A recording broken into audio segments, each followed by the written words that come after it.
আরজিকর ঘটনার তদন্ত কত দ্রুত এগোচ্ছে তার একটা উদাহরণ আমরা গতকাল দেখেছি।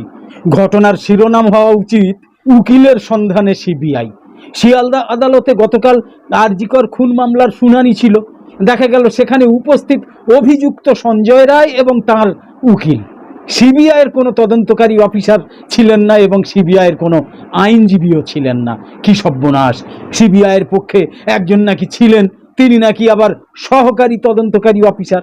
কোর্টে তার আদৌ কিছু বলার এখতিয়ার আছে কিনা এই নিয়েই সন্দেহ দেখা দেয়। বিচারক তাকে জিজ্ঞাসা করেন যে আইনজীবী কোথায়। সহকারী বলেন তিনি খোঁজ নিচ্ছেন। খানিকক্ষণ ফোনাফুনির পর তিনি ফিরে এসে বলেন যে একটা উকিলকে পেয়েছেন, একটু বাদেই এসে যাবেন। ক্ষুব্ধ বিচারক বলেন, তবে কি এই মামলায় জামিন দিয়ে দেব? 4:30 বাজে, আইনজীবী কখন আসবেন? দেখুন কোথায় আছেন। বিকেল 5:10 নাগাদ সিবিআইয়ের একজন আইনজীবী শিয়ালদা কোর্টে পৌঁছন। নাম তার দীপক পরিয়া। ভাবতেই গা শিউরে উঠছে। অন্য যে কোনো কেস হলেই নির্ঘাত জামিন হয়ে যেত, নেহাত হাই প্রোফাইল কেস। তাহলে বুঝুন সিবিআইয়ের তদন্তের গতি। বুঝতে পারছেন?